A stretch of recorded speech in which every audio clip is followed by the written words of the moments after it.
सबसे पहले तो मैं बहुत आभारी हूँ कि विशेष रूप से प्राचार्य महोदय का, प्रज्ञा जी का और तमाम जो विभाग की शिक्षिकाएं हैं उन सब का कि मुझे यहाँ पर उन्होंने अवसर दिया है। एक बहुत ही बड़े कथाकार, एक बहुत ही महत्वपूर्ण कथाकार हिंदी के प्रेमचंद की जयंती हम लोग यहाँ पर मनाने के लिए उपस्थित हुए हैं। तो प्रेमचंद की जयंती मनाना क्यों महत्वपूर्ण है और कैसे हम उनकी जयंती मनाएं, इस बात पर हम लोग विचार पहले कर लें कि प्रेमचंद क्यों महत्वपूर्ण है, क्यों हम उनकी जयंती मनाएं। ये सवाल आप सब नए लोगों के मन में उठेगा कि प्रेमचंद की जयंती मनाना क्यों ज़रूरी है। क्योंकि प्रेमचंद तो यहाँ पे आएंगे नहीं और न फेसबुक पे अपनी पोस्ट लगाएंगे कि मेरी जयंती आज मनाई गई या मेरा बर्थडे है आज, आप लोग उसको लाइक करेंगे और उससे वो प्रसन्न होंगे, ऐसी कोई बात है नहीं। अब तो बहुत पहले बेचारे गुजर चुके हैं। तो अभी क्यों मनाना ज़रूरी है प्रेमचंद की जयंती, इसके लिए ये ज़रूरी है कि प्रेमचंद क्यों एक महत्वपूर्ण लेखक हैं। सबसे पहले हम लोग इसके बारे में सोचते हैं। प्रेमचंद की कहानियाँ आप सब ने पढ़ी, आप लोग सब हिंदी की छात्राएं हैं तो निश्चित रूप से, और मैडम लोग तो खैर बहुत वर्षों से पढ़ा रही हैं तो सब जानते हैं प्रेमचंद की बहुत सारी कहानियाँ, बहुत सारे उपन्यास उनके बारे में। लेकिन प्रेमचंद के बारे में सबसे पहले ये हम जानें कि कोई भी लेखक महत्वपूर्ण क्यों होता है। किसी को हम बड़ा लेखक या बहुत ही महत्वपूर्ण लेखक क्यों मानते हैं। लिखने वाले बहुत सारे होते हैं। प्रेमचंद के ज़माने में भी हज़ारों लोग हिंदी में लिख रहे थे, हिंदी की कहानियाँ, उपन्यास सब लिख रहे थे। लेकिन उनमें से हम लोग सिर्फ प्रेमचंद का नाम जानते हैं या कुछ एक दो और लोगों का नाम जानते हैं जो उस वक्त लिख रहे थे। तो ऐसा क्यों होता है, क्यों कोई लेखक बड़ा लेखक हो जाता है। सबसे बड़ी बात यह होती है कि अपने समय को, जो हमारा समय है जिसमें हम अभी चल फिर रहे हैं, जिसमें हम जिंदा हैं, उस समय की पहचान करना, उस समय को सही तरीके से जांचना, जो इस समय की समस्याएं हैं उसके बारे में आपका दृष्टिकोण क्या है, उस दृष्टिकोण को आप कैसे अभिव्यक्त करते हैं, कैसे दिखाते हैं अपनी रचनाओं में, इस तरह से कोई भी लेखक जो है वो महत्वपूर्ण लेखक बन पाता है। मतलब पूरे सभ्यता की, पूरा जो समय हमारा, उसकी समीक्षा करता है लेखक। कोई भी लेखक अपनी रचनाओं के जरिए उस समय की समीक्षा करता है और जो सही तरीके से समीक्षा कर पाता है। क्योंकि आप इसी समय में देखेंगे कि बहुत सारे ऐसे लोग लिख रहे हैं जिन्हें, जो कहते हैं कि साहित्य का कोई भी उद्देश्य नहीं होता, साहित्य ऐसे ही मनोरंजन के लिए है। बहुत सारे लोग गीत गा रहे हैं, बहुत सारे लोग ऐसी कविताएं लिख रहे हैं जो चिड़िया और फूल पर कविताएं लिख रहे हैं। तो वो मतलब समय की जांच उस तरह से नहीं कर पा रहे हैं। इसीलिए आगे आने वाले दिनों में उनका साहित्य कितना टिक पाएगा, ये देखने वाली चीज हो।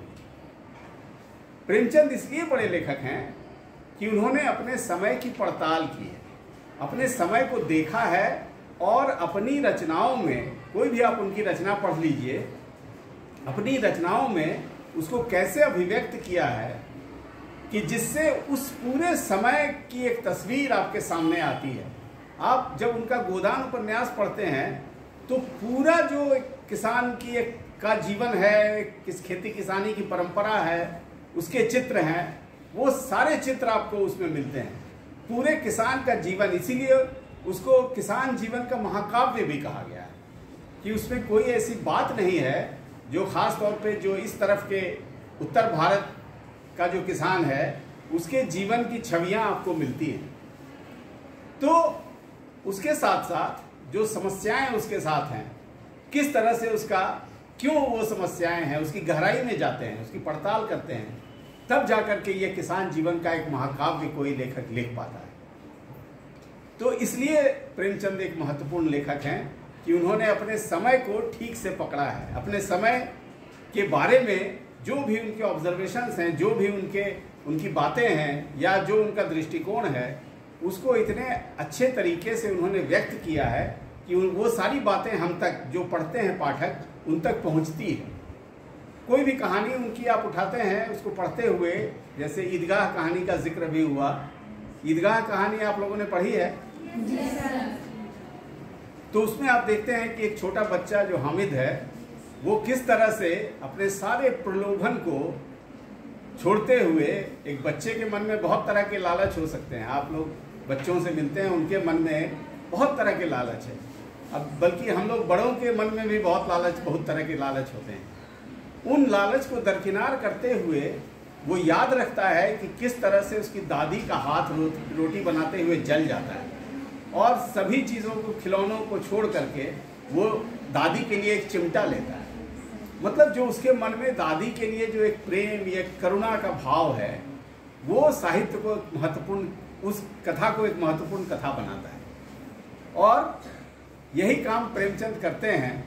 तो इसलिए प्रेमचंद महत्वपूर्ण है कि जीवन में जो करुणा का भाव है, जीवन के कुछ भाव जो होते हैं वो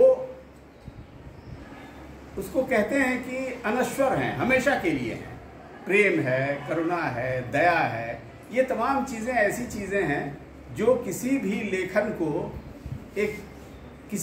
को एक बड़ा लेखक बनाती हैं, अगर उसका भाव आपके मन में वो संचरित कर पाते हैं, यानी आपके मन में वो भाव पैदा कर पाते हैं।